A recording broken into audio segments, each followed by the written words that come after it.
कभी कभी एक लिकिर सिर्फ जमीन पर नहीं खींची जाती, बल्कि वो दिलों पर, रिश्तों पर और सदियों पुरानी तहजीबों पर भी लगती है।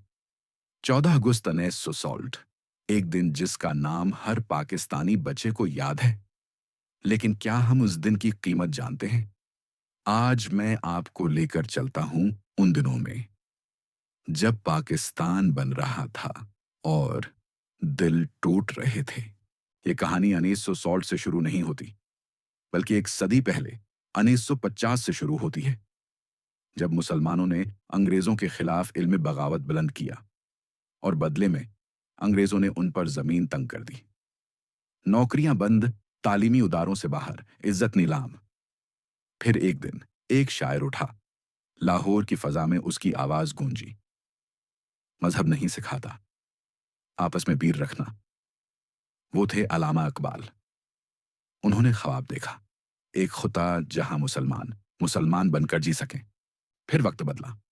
कायद आजम मोहम्मद अली जनाह सामने आए। दलीलों, कानून और हिकमत से मुसलमानों का मुकदमा लड़ा। 3 जून 1947 को अंग्रेजों ने तकसीम का ऐलान कर दिया। अब सवाल यह था, कौन कहां जाएगा? एक अंग्रेज जज, साइरस रेडक्लिफ, जिसने कभी बरसगीर की गलियां नहीं देखी, उसने चंद दिन में एक लकीर खींच दी, जैसे किसी ने एक फूल के 2 पत्ते अलग कर दिए हों। मगर ये भूल गया कि उनकी जड़ें एक ही थीं। एक औरत, बीबी सेगरा, अपने 5 बच्चों के साथ दिल्ली से निकली। रास्ते में काफिले पर हमला हुआ। सिर्फ वो और एक बच्ची बच पाए। जब पाकिस्तान पहुंचे तो किसी ने पूछा, आपके शौहर? उनकी आंखों से सिर्फ एक आंसू निकला और बस इतना कहा, मेरे पाकिस्तान ने मुझे जिंदा रखा, मेरे शौहर शहीद हो गए। ऐसा नहीं कि सिर्फ मुसलमानों ने दुख झेला, हिंदू और सिख भी लटे, मारे गए। मगर मुसलमानों के लिए यह हिजरत सिर्फ जमीन का सफर नहीं था। यह हिजरत थी ईमान की, अकीदे की और उम्मीद की। आजादी हमें मुफ्त में नहीं मिली। ये खेतों से आई हुई सब्जियां नहीं थी। ये शहीदों के लहू से सींचा गया एक बाग था। 20 लाख लोग मारे गए, लाखों औरतें बीवा हुई, बच्चे यतीम हुए। के हाथ में कुरान था, कुछ के गले में लाशें।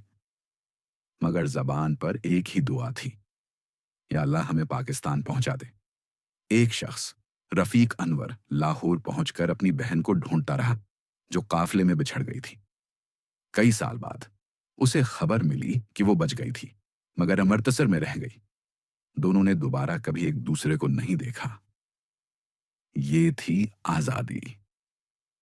दिलों को चीर कर मिली, जिस्मों को रोंद कर मिली। तकसीम की सबसे भयानक कीमत औरतों ने चुकाई। हजारों औरतें अगवा हुईं, बेवा हुईं या जबरदस्ती दूसरे मजाहब में धकेली गईं। कोई बच्ची अपने बाप की लाश के साथ छप कर जिंदा रही, तो कोई मां काफिले में अपने बच्चों के लाशें लिए चलती रही। एक बेटी, सायरा बेगम दहपीदहा, दिल्ली से निकलकर लाहौर पहुंची। मगर रास्ते में ऐसा वक्त आया कि उसे अपना दोपटा, कफन बनाना पड़ा। ये वो दर्द हैं जिनका कोई शमार नहीं, और जिनकी चीखें आज भी सिरहद की खामोशी में गूंजती हैं। ये हिजरत सिर्फ जिस्मों की नहीं थी, ये ईमान की हिजरत थी। कुरान के पारे कपड़ों में लपेटे गए। अजानों का सफर खीमों से शुरू हुआ और बेघर इल्मा ने दरख्तों के नीचे दर्ज दिए।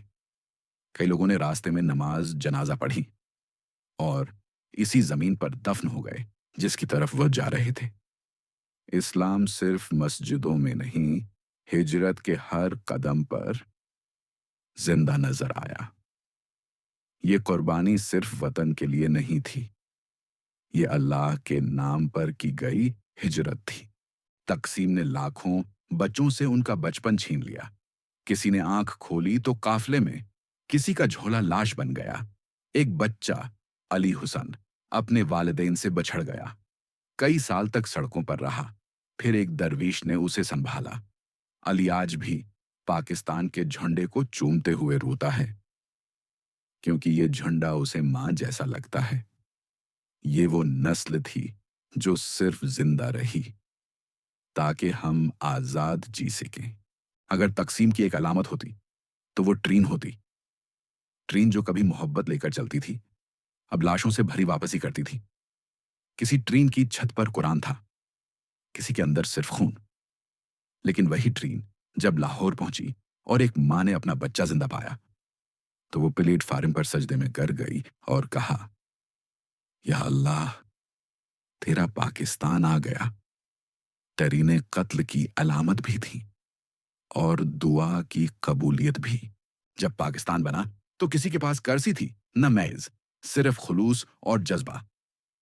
वजीर आजम के पास दफ्तर नहीं, इसातिज़ा के पास ब्लैक बोर्ड नहीं, लेकिन दिल में शौक था कि अब सब कुछ होगा। कराची में समंदर की हवा में उम्मीद बसी थी। लाहौर की गलियों में दोबारा अजान गूंज रही थी।